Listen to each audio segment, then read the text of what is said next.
आज हम कक्षा 12वीं अर्थशास्त्र के अध्याय 7 का पहला भाग उसका अध्ययन करेंगे। उत्पादन के नियम, कारक के प्रतिफल तथा पैमाने के प्रतिफल। आज की हमारी क्लास का टॉपिक है अध्याय 7 उत्पादन के नियम, कारक के प्रतिफल और पैमाने के प्रतिफल। आज की क्लास में हम कारक के प्रतिफल यानी कि रिटर्न्स टू ए फैक्टर के बारे में जानेंगे। उत्पादन के नियम, कारक के प्रतिफल क्या होते हैं। हम जानते हैं कि उत्पादन फलन, हमने पढ़ा था पिछली क्लास में, उत्पादन फलन क्या होता है। उत्पादन के साधनों तथा उत्पादन की मात्रा में भौतिक या गणितीय संबंध को दर्शाता है।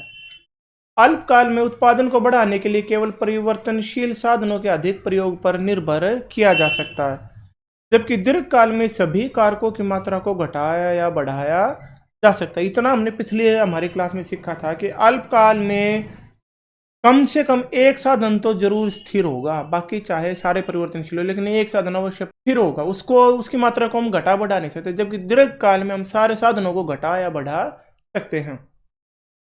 अर्थशास्त्रियों ने अपने अध्ययन से यह जाना कि अल्पकाल में जब भी हम उत्पादन बढ़ाने के लिए किसी एक परिवर्तनशील कारक का प्रयोग करते हैं तो उत्पादन में होने वाली वृद्धि एक नियम के अनुसार होती है। इसी तरह दीर्घकाल में भी जब सभी कारकों का प्रयोग करके एक निश्चित अनुपात में बढ़ाया जाता है तो जो उत्पादन में जो परिवर्तन आता है, जो वृद्धि आती है, जो कमी आती है, वो भी एक नियम के अनुसार होने लगती है। उत्पादन में होने वाली इस नियम अनुसार वृद्धि की प्रवृत्ति को ही उत्पादन के नियम कहा जाता है। अल्पकाल से संबंधित उत्पादन के नियमों को कारक के प्रतिफल कहा जाता है। यानी जो अल्पकाल में जो लागू होते हैं उत्पादन के नियम, उन्हें बोला जाता है, हमारी आज की क्लास का टॉपिक यानी रिटर्न्स टू फैक्टर, कारक के प्रतिफल। जबकि दीर्घकाल में से संबंधित उत्पादन नियमों को पैमाने के प्रतिफल बोला जाता है। अब एक छोटा सा टॉपिक हमारा कारक के प्रतिफल और पैमाने के प्रतिफल में अंतर। यदि एक उत्पादक उत्पादन की मात्रा में परिवर्तन करना चाहता है तो परिवर्तन एक या एक से अधिक या सभी उत्पादन के कारकों में परिवर्तन करके कर सकता है। सिंपल सी बात है भाई, उत्पादन बढ़ाना है। आपकी एक फैक्ट्री है, आप उसमें उत्पादन बढ़ाना चाहते हैं तो आप चाहे तो एक चीज को बढ़ा दो, भाई मशीन ने बढ़ा दी, या आप दो चीजों को बढ़ा दो, मशीन ने बढ़ा दी, श्रम बढ़ा दिया, या आप सारे कारकों को बढ़ा दो, भाई मशीन भी बढ़ा दी, एक नई फैक्ट्री भी लगा दी, मजदूर भी बढ़ा दिए, मैनेजर भी बढ़ा दिए। तो आप उत्पादन में परिवर्तन एक कारक में परिवर्तन करके भी कर सकते हैं और सारे कारकों में भी। अब आते हैं टॉपिक पर। यदि उत्पादक उत्पादन में परिवर्तन अन्य कारकों को स्थिर रखकर उत्पादन के केवल एक ही कारक में वृद्धि या कमी करके करता है तो इससे उत्पादन के कारकों में मिश्रण का अनुपात बदलता है। तो इसे उत्पादन और उत्पादन के कारकों के संबंध को कारक के प्रतिफल कहते हैं। इसके विपरीत यदि उत्पादक सारे कारकों में को एक अनुपात में परिवर्तन करता है, अर्थात उनके कारकों के बीच में अनुपात समान रहता है, तो इन्हें बोला जाता है पैमाने के प्रतिफल। तो उत्पादन के दो नियम हो गए हमारे, कारक के प्रतिफल और पैमाने के प्रतिफल। अब हम इसमें दोनों में अंतर पढ़ते हैं कि प्रतिफल और पैमाने के प्रतिफल में अंतर बताइए। तो पहला अंतर है उत्पादन के फलन का प्रकार। कारक के प्रतिफल की मान्यता है कि कारकों का जो अनुपात है वो परिवर्तनशील होता है। किसमें होता है? प्रतिफल। जबकि पैमाने के प्रतिफल में अनुपात है वो स्थिर रहता है। ये भी हमने अभी अभी बताया था। परिवर्तनशील कारकों की संख्या। कारक के प्रतिफल उस समय लागू होते हैं जब केवल एक कारक परिवर्तनशील होता है, जब बाकी स्थिर होते हैं। पैमाने के प्रतिफल उस समय लागू होते हैं जब सभी कारक परिवर्तनशील होते हैं। उसके बाद उत्पादन का पैमाना। कारक के प्रतिफल इस मान्यता पर आधारित है कि उत्पादन के पैमाने में कोई अंतर नहीं आता, जबकि पैमाने के प्रतिफल में उत्पादन के पैमाने में अंतर है वो अवश्य आता है। कारक अनुपात। कारक प्रतिफल में विभिन्न कारकों के जो मध्य अनुपात है वो परिवर्तनशील होता है। किसमें? कारक के प्रतिफल में। जबकि जो पैमाने के प्रतिफल है उसमें कारक अनुपात स्थिर रहता है। अगला है कारक के प्रतिफल का अध्ययन अल्पकाल में होता है, जबकि पैमाने के प्रतिफल है उसका अध्ययन केवल दीर्घकाल में ही संभव है। अब बात करते हैं हम इनके प्रकार। कारक के जो प्रतिफल हैं वो कितने प्रकार के होते हैं, दूसरा नाम इसका साधन के प्रतिफल हैं वो कितने प्रकार के होते हैं। तो एक बार इसकी थ्योरी पढ़ते हैं। जब उत्पादन के एक साधन को घटाने या बढ़ाने तथा अन्य कारकों को स्थिर रखने से उत्पादन की मात्रा में जो परिवर्तन आता है उसे कारक के प्रतिफल या साधन के प्रतिफल कहते हैं। उदाहरण के लिए अल्पकाल में भूमि की मात्रा स्थिर होती है। ये मैं आपको बार बार बता रहा हूँ कि अल्पकाल में एक साधन अवश्य स्थिर होगा, और आमतौर पर सामान्यतः है ये जो स्थिर साधन होता है वो भूमि ही होता है, क्योंकि अल्पकाल में हम भूमि की मात्रा में परिवर्तन नहीं कर सकते। हम केवल श्रम की इकाइयों में कमी या वृद्धि करके उत्पादन को परिवर्तित कर सकते हैं, अतः इसे साधन या कारक के प्रतिफल कहा जाएगा। कारक के प्रतिफल की व्याख्या हम तीन तरीके से कर सकते हैं: कारक के बढ़ते प्रतिफल, कारक के समान प्रतिफल, कारक के घटते प्रतिफल या ह्रासमान प्रतिफल। पहला है हमारा कारक के बढ़ते प्रतिफल, increasing returns to a factor, या इस कारक शब्द की जगह हम साधन शब्द का प्रयोग भी कर सकते हैं। कारक के बढ़ते प्रतिफल वह स्थिति है जिसमें कुल उत्पादन बढ़ती हुई दर से बढ़ता है। जो उत्पादन की जो मात्रा बढ़ रही हो बढ़ती दर से बढ़ता है, जबकि स्थिर कारक की एक निश्चित इकाई के साथ परिवर्तनशील कारक की अधिक इकाइयों का प्रयोग किया जाता है। इस स्थिति में परिवर्तनशील कारक का सीमांत उत्पाद भी बढ़ता जाता है। अन्य शब्दों में उत्पादन की सीमांत लागत कम होती जाती है।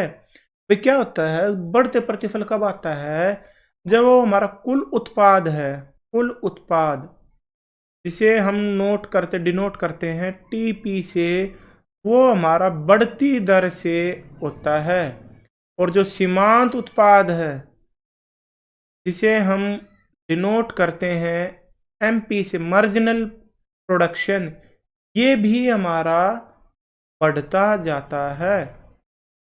अब बेहनम ने परिभाषा, ये अर्थशास्त्री थे, इन्होंने एक परिभाषा देते हुए कहा है, जब कारकों के संयोग में एक कारक, यहाँ पर हम कौन सा कारक ले रहे हैं, श्रम, क्योंकि भूमि तो स्थिर होती है अल्पकाल में, एक कारक के अनुपात को बढ़ाया जाता है, तब एक सीमा तक उस कारक की सीमांत उत्पादकता में वृद्धि होगी, और इसे ही साधन के बढ़ते प्रतिफल है वो कहा जाता है। अब इसको हमें थोड़ा सा एक टेबल और उससे ग्राफ से सीखते हैं।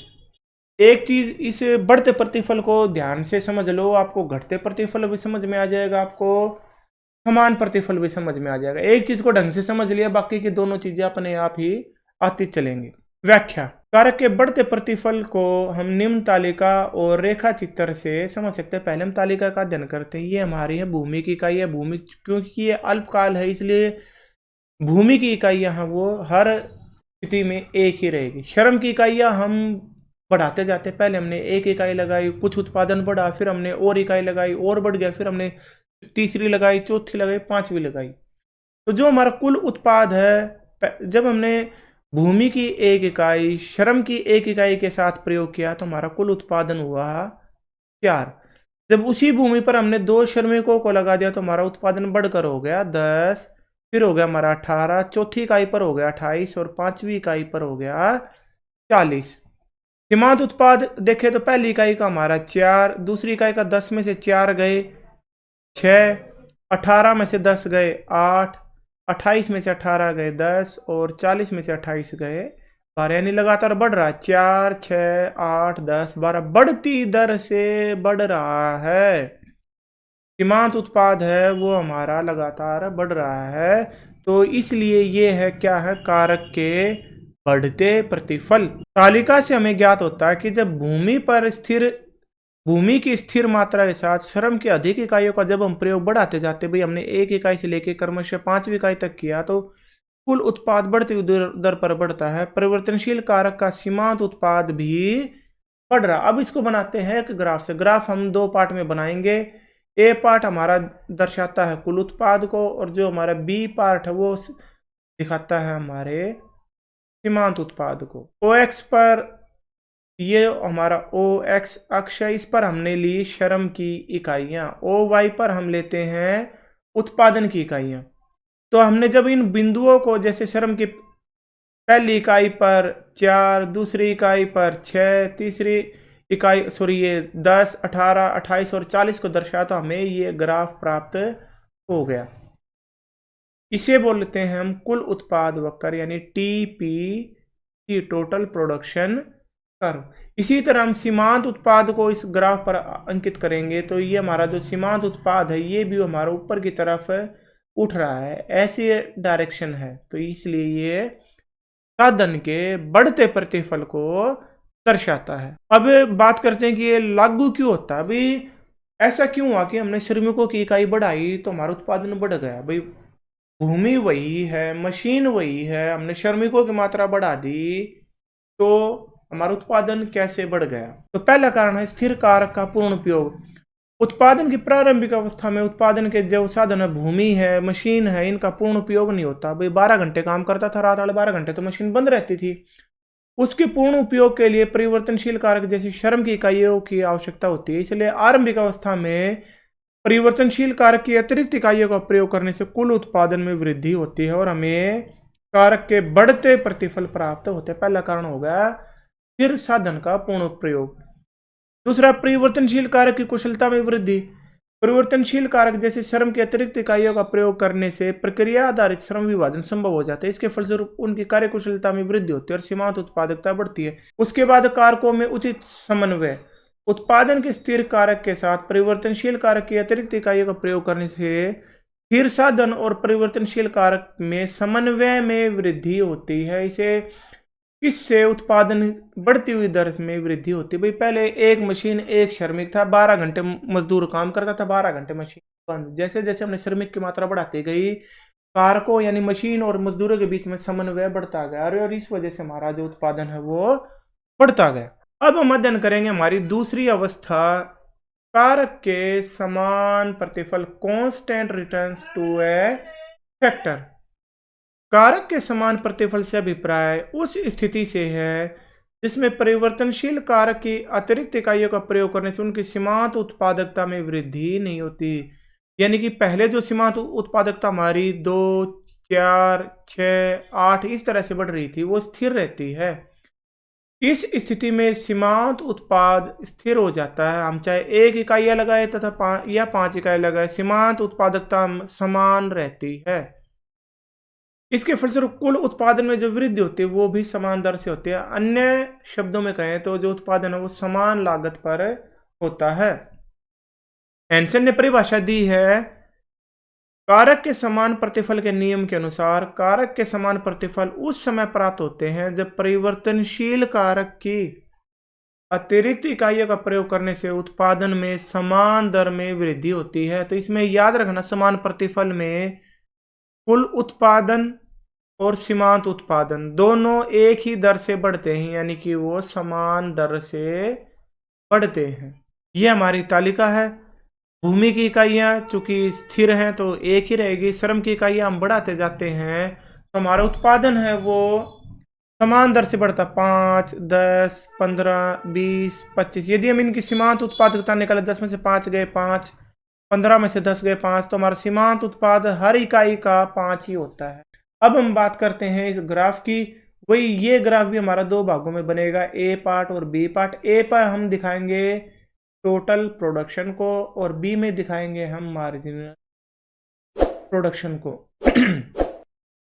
कुल उत्पादन है हमारा वो स्थिर दर से बढ़ रहा है और जबकि सीमांत उत्पादन है वो हमारा ओ एक्स एक्स के समानांतर है, अर्थात ये समान प्रतिफल को दिखा रहा है। भाई पहली इकाई पर भी 5 इकाई, तीसरी इकाई पर भी 5 ही सीमांत उत्पाद और 5वीं इकाई पर भी 5। तो ये सीधी रेखा में होने की वजह से ये कहलाता है समान प्रतिफल का नियम।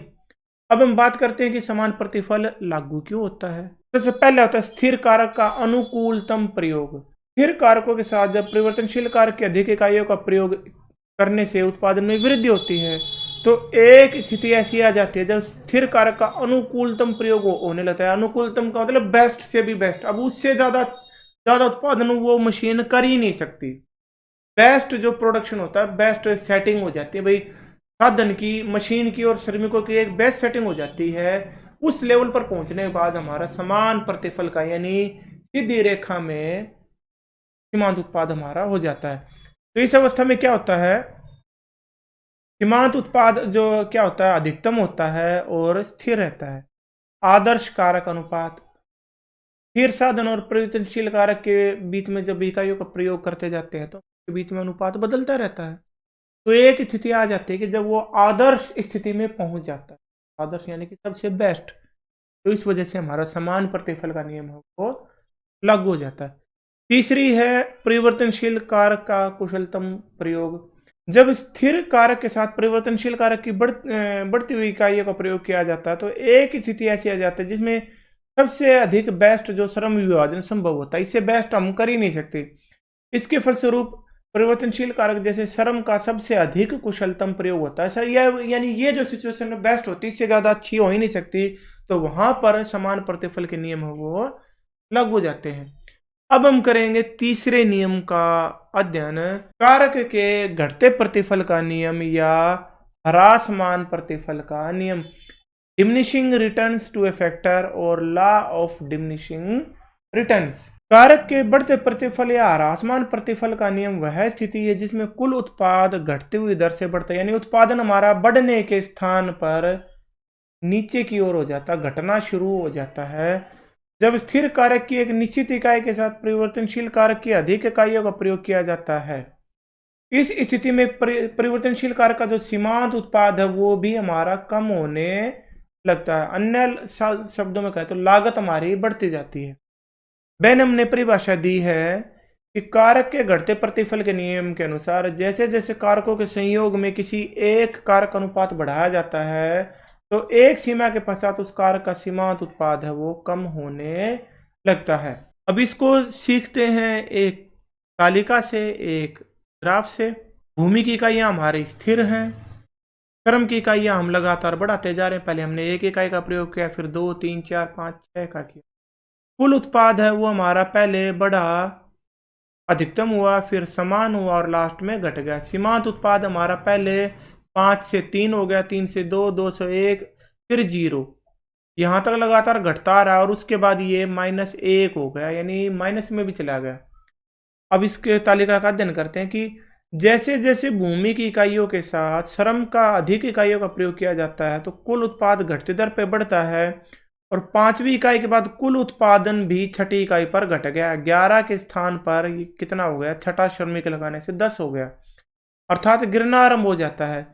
परिवर्तनशील कारक अथवा अर्थात श्रम का सीमांत उत्पाद है वो घटता जा रहा है, सीमांत उत्पाद है वो लगातार घटता जा रहा है और एक अवस्था के बाद 0 और अगली अवस्था में ये माइनस में चला जाता है। एक बिंदु के पश्चात ये 0 हो जाता है और बाद में ऋणात्मक हो जाता है। कुल उत्पाद है वो हमारा बढ़ने के स्थान पर स्थिर हो गया और फिर अंत में घटना शुरू हो जाता है। ये भी हमारा 2 पार्ट में बनता है। ए पार्ट में हम दिखाएंगे कुल उत्पाद को और बी पार्ट में दिखाते हैं हम सीमा उत्पाद को यानी प्रोडक्ट को। तो श्रम की 5वीं इकाई पर हमारा कुल उत्पादन है वो अधिकतम होता है, सीमांत उत्पाद है वो 0 होता है। ये 5वीं इकाई पर ये अधिकतम होता है। यदि हम एक सीधी लाइन खींचे तो यहाँ पर ये अधिकतम है और उसके बाद से ये घटना शुरू हो गया, ये नीचे की तरफ इसकी डायरेक्शन हो गई। सीमांत उत्पाद की बात करें तो 5वीं इकाई पर ये 0 हो जाता है और छठी इकाई में तो ये माइनस में चला गया। तो जहां सीमांत उत्पाद 0 होता है यानी 5वीं इकाई पर, वहां पर कुल उत्पाद है वो अधिकतम होता है, यानी इस लेवल से ज़्यादा हम प्रोडक्शन कर ही नहीं सकते। तो ये थे हमारे साथ उत्पादन के घटते प्रतिफल का नियम। अब बात करते हैं कि ये लागू क्यों होता है। उत्पादन के कारक के, यहाँ मैं बार बार बता रहा हूँ, कारक की जगह यहाँ पर हम साधन भी बोल सकते हैं। साधन के घटते प्रतिफल और कारक के घटते प्रतिफल लागू क्यों होता है। पहला, उत्पादन के स्थिर कारक।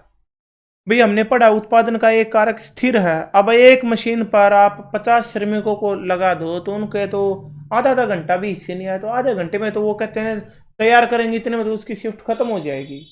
उत्पादन का एक साधन स्थिर होता है, इसलिए जो सीमांत उत्पादकता वो कम होती जाती है।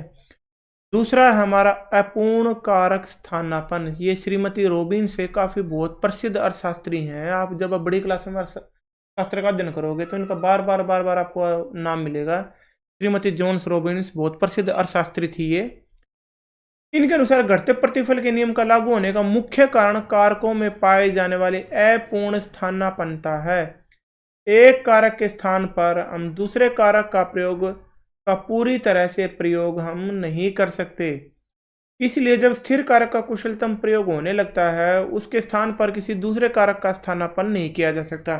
इसको सरल भाषा में कहूं तो श्रीमती जोन्स रॉबिन्स ये कहती है कि आपका जो पहला श्रमिक था उस मशीन पर, जो विदेश से ट्रेनिंग लेके आया था, जो 100 इकाइयाँ बनाता था, वो अपनी शिफ्ट करके चला गया। उस जो रात वाली शिफ्ट में जो दूसरा श्रमिक आया, वो उस पहले जितना कार्यकुशल नहीं हो सकता, बिल्कुल उसकी जगह नहीं ले सकता, बिल्कुल उसके बराबर परफेक्ट नहीं होता है कि जितनी उसने ही उत्पादन किया उतना ही ये करे।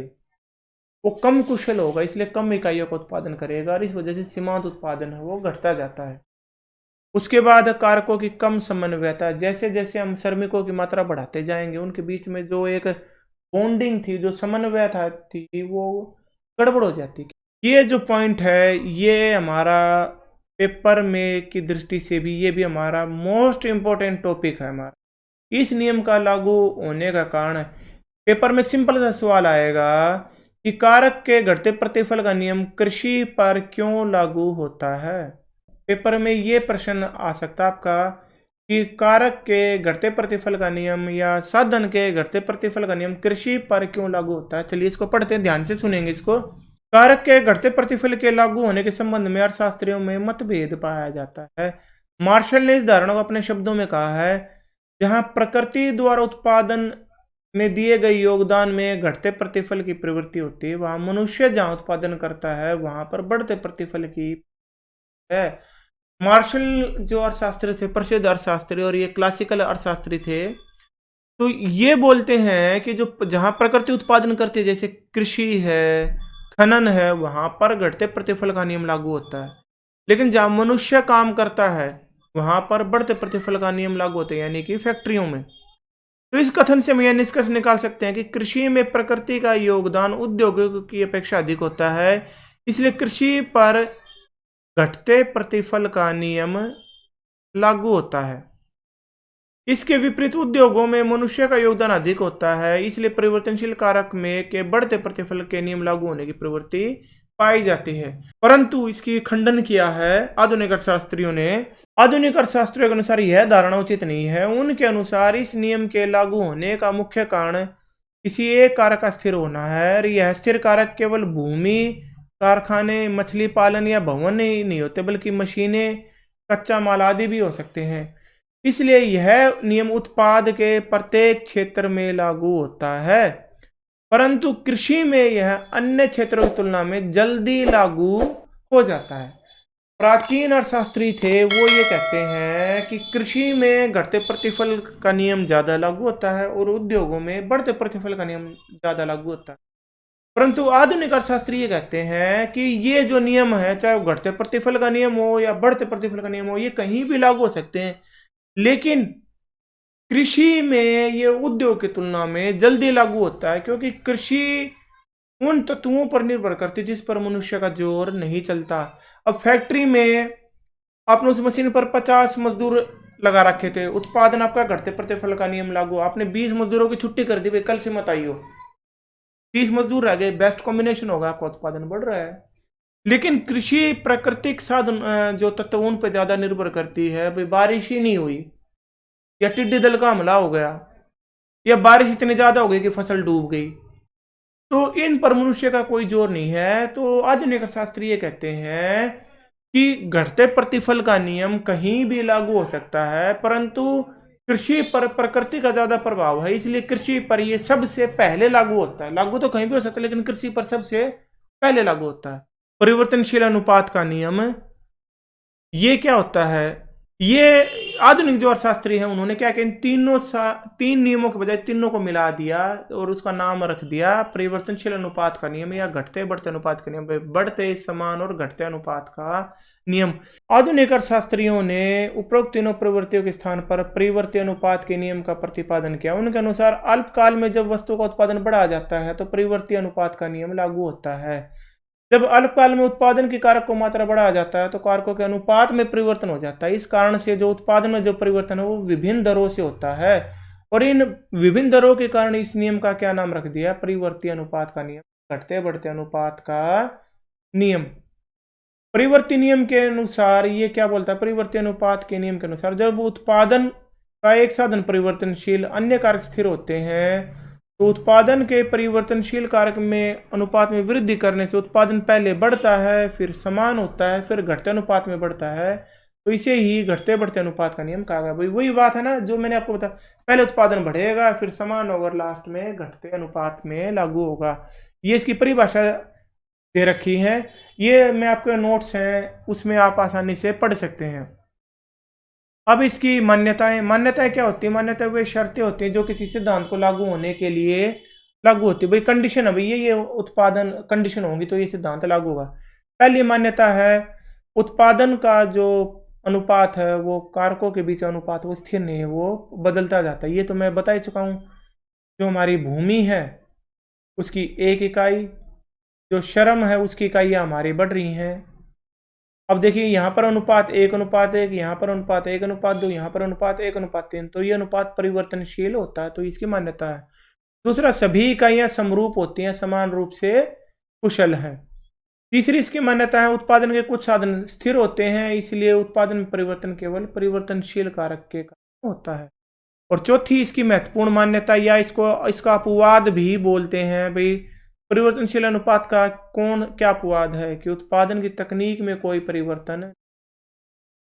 भाई मान लीजिए क्या मतलब हुआ, आज एक मशीन है वो 100 इकाइयों का प्रयोग करती है, 100 इकाइयों का उत्पादन करती है और 10 श्रमिकों का प्रयोग करती है। कल मान लीजिए कोई नई तकनीक आ गई तो वही 10 श्रमिक एक नई मशीन से हो सकता है 150 इकाइयां बना दे। तो ये इसकी मान्यता है कि उत्पादन की तकनीक वही रहनी चाहिए, तभी ये सिद्धांत लागू होगा। टेबल से इसका हम अध्ययन करते हैं। परिवर्तनशील अनुपात का नियम वही मैंने आपको बताया था कि हम सीमांत उत्पाद को पकड़ेंगे। पहले सीमांत भूमि की इकाइयाँ वो स्थिर हैं, एक इकाई रहती, श्रम की इकाई 1, 2, 3, 4, 5, 6। सीमांत उत्पाद को बढ़ते हुए दिखा दिया, फिर हमने 2, 1, 0 घटते हुए दिखा दिया और लास्ट में माइनस में दिखा दिया। तो जहाँ ये 0 हो जाता है वहाँ हमारी दूसरी अवस्था खत्म हो जाती है और उत्पादन की तीसरी अवस्था लागू हो जाती है। जहाँ सीमांत उत्पाद 2, 3, 4 और फिर 2, जहाँ सीमांत उत्पाद अधिकतम होता है वहाँ तक हमारी पहली अवस्था होती है। जहाँ सीमांत उत्पाद 0 हो जाता है वहाँ दूसरी अवस्था, और जहाँ ये सीमांत उत्पाद माइनस में चला जाए वो हो जाती है हमारी तीसरी अवस्था। मैंने बताया था सीमांत उत्पाद को हमने ध्यान में रखना है। सीमांत उत्पाद अधिकतम यानी पहली अवस्था, सीमांत उत्पाद 0 यानी दूसरी अवस्था खत्म, और जहाँ माइनस में चला गया वो। अब कुल उत्पाद निकालना है, जोड़ते जाएंगे 2 और ये 3 जोड़ दिया 5, 4 जोड़ दिया 9, 9 में 2 जोड़ दिए 11, 11 में 1 जोड़ दिया 12, 12 में 0 जोड़ी 12 और 12 में से -1 कर दिया, तो कुल उत्पाद हो गया हमारा 11। औसत उत्पाद, इस कुल उत्पाद को श्रम की इकाइयों से भाग दे दो, 2 को भाग किया 1 से, औसत उत्पाद हमारा 2, 5 को 2 से भाग किया 2.5, 9 को 3 से भाग किया 3, तो इस तरह से हमारा औसत उत्पाद चला जाएगा। तो सीमांत उत्पाद बढ़ रहा है इसलिए इसको बढ़ते प्रतिफल की अवस्था, सीमांत उत्पाद घट रहा है इसलिए घटते प्रतिफल की अवस्था, सीमांत उत्पाद माइनस में होगा इसलिए इसे बोला जाता है ऋणात्मक प्रतिफल की अवस्था। इसके ग्राफ की व्याख्या करते हैं। ये हमारा बिंदु O और ये हमारा बिंदु X, इस पर हमने दिखाया किसको, श्रम की इकाइयां, और ये हमारा बिंदु Y, OY पर हमने दिखा दिया उत्पादन। उत्पादन है जो टीपी वक्र है वो पहले हमारा बढ़ती दर से बढ़ता है, बिंदु E तक ये बढ़ती दर से बढ़ रहा है, उसके बाद ये घटना आरंभ हो जाता है और बिंदु G पर ये अधिकतम होता है और बिंदु E के बाद ये G के बाद घटना हो जाता है। ये है हमारी पहली अवस्था, दूसरी अवस्था और तीसरी अवस्था। अब जैसा मैंने बताया था कि हम सीमांत उत्पाद को पकड़ते, तो सीमांत उत्पाद वक्र यदि हम ये जो हमने टेबल बनाई है, ये जो टेबल है, यदि इसको हम ग्राफ में कन्वर्ट कर दें तो हमें ये ग्राफ प्राप्त होंगे। तो जहाँ ये सीमांत उत्पाद अधिकतम है, ये सीमांत उत्पाद वक्र हमारा, ये जहाँ ये अधिकतम पहुँच गया, ये बिंदु H, यहाँ से हम एक सीधी लाइन डाल देंगे, ये ऐसे डॉटेड लाइन डाल देंगे, तो बिंदु H यह तक, बिंदु H तक हमारी पहली अवस्था। जहाँ सीमांत उत्पाद 0 हो जाता है इसको नाम रख दिया हमने मान लीजिए बिंदु C, तो H से लेके C तक होती है हमारी दूसरी अवस्था, और जहां ये माइनस में चला गया उसके बाद हो गई हमारी ये तीसरी अवस्था। अब हम बात करते हैं उत्पादन की अवस्थाओं का महत्व कि ये क्यों हम इनका अध्ययन करते हैं। परिवर्तनशील अनुपात के नियम के अनुसार एक उत्पादन की पहली अवस्था में उत्पादन को बढ़ाना जारी रखता है, क्योंकि उसके पता है भाई बढ़ते प्रतिफल की अवस्था है, तो जैसे जैसे तू साधन बढ़ाता जाएगा तेरा उत्पादन बढ़ता जाएगा। तो पहली अवस्था में लगातार उत्पादन बढ़ाता जाता है, और कब तक करेगा, जब तक वो दूसरी अवस्था में नहीं पहुंच जाता। अब दूसरी अवस्था में पहुंचने के बाद उसके साथ क्या होता है देखते हैं। एक उत्पादक के लिए उत्पादन की दूसरी अवस्था का सबसे अधिक महत्व है। पेपर में सवाल आ गया 1 नंबर का कि उत्पादक कौन सी अवस्था में उत्पादन करना पसंद करता है, तो इसका जवाब है उत्पादन की दूसरी अवस्था। वह दूसरी अवस्था के अंत तक उत्पादन करना पसंद करता है, क्योंकि इस अवस्था में कुल उत्पादन में निरंतर वृद्धि हो रही है और एक उत्पादक का संतुलन केवल दूसरी अवस्था में होगा। ये भी हमारा 1 नंबर का क्वेश्चन बन रहा है कि उत्पादक का संतुलन कौन सी अवस्था में होता है, दूसरी अवस्था में, उत्पादक के समान प्रतिफल की अवस्था। तीसरी अवस्था होगी तो क्या होगा, एक उत्पादक तीसरी अवस्था में उत्पादन नहीं करेगा, क्योंकि इस अवस्था में परिवर्तनशील कारक की प्रत्येक अतिरिक्त इकाई लगाने से उत्पादन में कमी होगी, सीमांत उत्पादक ऋणात्मक हो जाता है। संक्षेप में हम कह सकते हैं कि एक फर्म केवल दूसरी अवस्था के अंत तक ही उत्पादन करेगी, तीसरी अवस्था में वो एक उत्पादक कभी जाएगा नहीं। अगर वो जा रहा है तो अपने साधनों की श्रम की मात्रा को घटाना वो शुरू कर देगा और दूसरी अवस्था के एंड तक ही सेटिंग रखेगा। आज की क्लास का हमारा लास्ट टॉपिक होगा ये नियम लागू क्यों होता है, कारकों की अविभाजिता। बढ़ते प्रतिफल की अवस्था का लागू होने का कारण यह कि कुछ कारक अविभाजित होते हैं, अर्थात इसका कारण यह कि एक निश्चित सीमा तक उत्पादन करने के लिए उस कारक की कम से कम एक इकाई की आवश्यकता होती है। उदाहरण के लिए उत्पादन करने के लिए किसी विशेष मशीन की आवश्यकता हो तो चाहे उत्पादक को 1 इकाई बनाए या 100 इकाइयां बनाए, उसे उस मशीन की आवश्यकता होगी। जैसे जैसे उत्पादक अपना उत्पादन बढ़ाता जाएगा, प्रति इकाई उस मशीन का प्रयोग करने से जो लागत है वो कम होती जाएगी। कैसे, बड़ा बढ़िया एग्जांपल देता हूँ। शादी ब्याह का मौसम चल रहा है तो हम क्या करते हैं, जनरेटर लाते हैं टेंट के लिए, किराए पर भी गांव का काम है, कहीं लाइट चली गई, जनरेटर है वो हम पहले ला के रख लेते हैं शाम को, भाई रात की शादी। अब जनरेटर हम चाहे रात में केवल 15 मिनट के लिए चलाएं या पूरी रात 10 घंटे चलाएं, पूरी शादी के फंक्शन, उस जनरेटर के किराए में कोई अंतर नहीं होगा। तो ये साधन की अविभाजिता कि हमें मिनिमम 1 मशीन की आवश्यकता जरूर पड़ेगी, तो इस साधनों की अविभाजकता के कारण भी ये नियम लागू होता है। दूसरा, उत्पादन के स्थिर कारक। इस नियम का एक मुख्य कारण यह है कि उत्पादन के कुछ कारक स्थिर होते हैं। जब एक कारक स्थिर है तो उस पर परिवर्तनशील कारक को जैसे बढ़ाते जाएंगे तो पहले तो वो बेस्ट कॉम्बिनेशन हो जाएगा, लेकिन उसके बाद वो कॉम्बिनेशन गड़बड़ होना शुरू हो जाता है और उत्पादन है वो घट जाता है।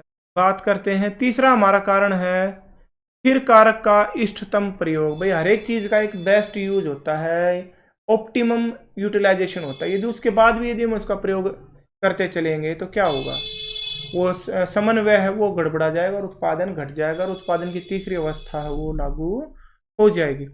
चौथा है अपूर्ण स्थानापन। ये श्रीमती जोन्स रॉबिन्स ने पहले भी हमने पढ़ा था कि साधन है वो अपूर्ण स्थानापन होते हैं, कोई भी 2 मजदूर है बिल्कुल एक जैसे परफेक्ट नहीं होते। तो इस तरह से बच्चों हमारी आज की जो क्लास है, आज का जो टॉपिक है वो पूरा है, और आज की क्लास में हमने क्या पढ़ा है, कारक के प्रतिफल। अब इसी के साथ हमारी क्लास एंड होती है।